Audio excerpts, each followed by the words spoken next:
Hello everyone, welcome back to your favorite troubleshooting channel, Fix Netflix. Today we will show you how to fix it when your PS5 won't turn on.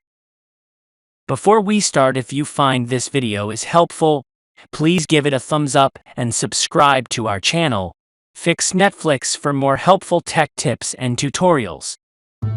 So, let's start it. Step 1. Unplug the power supply.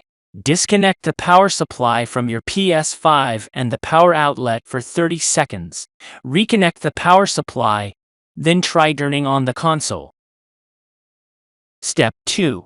Power cycle your PS5. If the console turns on but won't start up, hold down the power button until the blinking LED light turns off.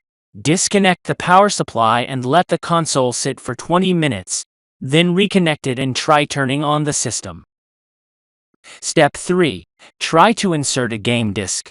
If you have a standard edition PS5 and the disc drive is empty, gently try to insert a game. Don't force it. If the PS5 automatically pulls in the disc, your console may start up as normal. So, that's the whole story. My friends, we've covered the steps to fix your PS5 won't turn on. If you face any problem or persist the same problem, please leave a comment here. I will be happy to reply your queries. If you discovered this video beneficial, remember to give it a thumbs up and subscribe to our channel, Fix Netflix, for additional tech tips and tutorials. For any inquiries or if you require further assistance, feel free to leave a comment below. Appreciate your time spent watching this video, and we eagerly anticipate your presence in our upcoming content.